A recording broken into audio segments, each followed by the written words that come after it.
Let's take a look at the situation along major thoroughfares, particularly in areas likely affected by the transport strike. We have mobile journalist Evan Tarinque reporting live from Commonwealth Avenue. Evan, yesterday wala nang traffic halos sa Quezon Avenue to Commonwealth.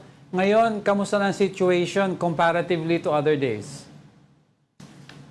Yes, Diego, Angela. So far, as of this morning, pakita lang natin sa ating likuran. Ito yung current situation ngayon dito sa kahabaan ng Commonwealth. Makikita natin na free-flowing naman yung daloy ng trapiko at may sufficient naman na mga taxis at mga jeepneys at mga buses na umiikot sa mga oras na ito. Pero kaninang umaga, naramdaman nga natin yung dami ng mga pasaherong nagtatsagang makasakay ng mga PUV at mga public utility buses dahil so far, kaninang umaga talagang itong kinakatayuan natin na to, talagang punong-puno ng mga pasahero na talagang matyagang nag-aantay dahil yung ilan nga sa kanila sa mga nakausap natin is more than 30 minutes nang nag-aantay, makasakay lang ng buses. So iba naman, talagang tanggap na nila na hindi sila aabot dun sa kanilang tamang oras ng trabaho. Kaya nga kanina, mini-message na raw nila yung kanilang mga opisina o yung kanilang mga eskwelahan na malilate sila ng konti dahil nga nahihirapan silang makasakay dito nga sa PhilCoa. Pero so far, sa mga oras na ito, Diego, Angela, kumonti na at mas maluwag naman na yung daloy ng mga pasahero dito. Plus, may mga nakita rin naman tayo mga nag-iikot na free rides mula sa iba't ibang mga government agencies. So dito kanina, may nakita tayong poster ng PNP na merong rutang mula dito sa PhilCoa papunta naman sa Cubao at meron din tayong mga nakikitang umiikot na bus mula sa Congress na biyaheng Fairview naman, papunta naman yan sa Welcome Rotonda. Diego, Angela. Evan, may mga nakausap ka bang commuters dyan today na maaring magsabi sa atin kung kamusta sila, paano ba sila naapektuhan nitong krisis na ito? 'Di ba? Ano ba yung mga hinaing nila ngayon?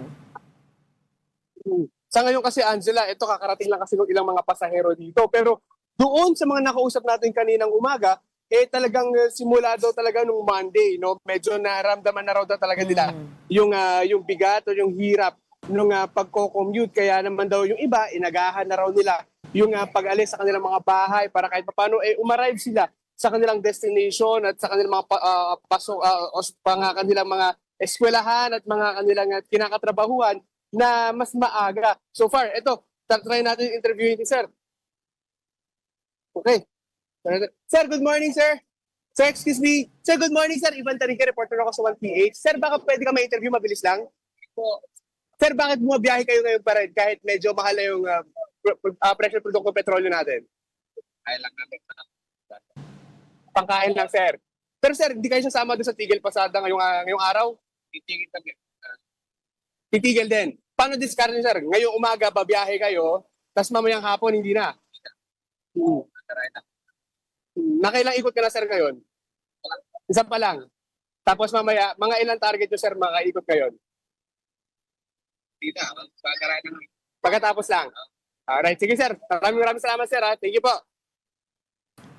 So, Diego, Angela, ganun yung diskarte nung ilang mga super natin na PUV na nakausap natin simula kaninang umaga, Ang gagawin nila ngayong umaga, pabiyahe sila at pagdating nga ng tanghali or hapon, gagarahin na raw sila. Yan daw yung kanilang pakikiisa doon sa Tigil Pasada nga dahil nga sa taas ng presyo ng produktong petrolyo sa ngayon. Diego, Angela. Yung mga commuters ba natin, Evan, suportado nila itong malawakang Tigil Pasada ng mga jeepney drivers, maging yung mga TNVS at ay iba pang mga sumasama sa kanila?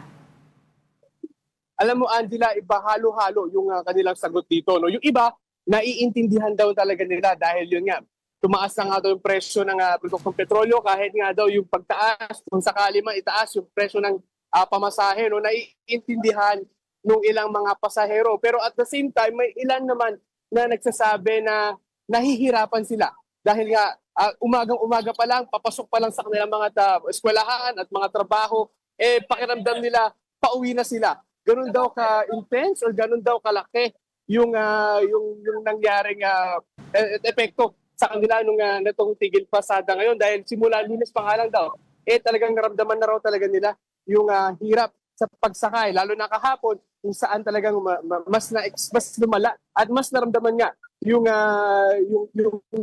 pahirap sa na pagsakay ng mga computers sa atin. Angela?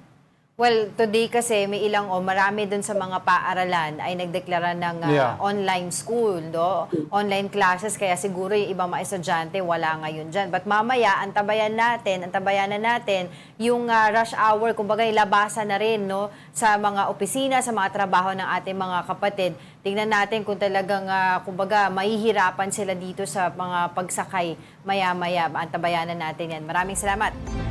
Maraming salamat, mobile journalist Evan Tarinque reporting live from Commonwealth, Quezon City.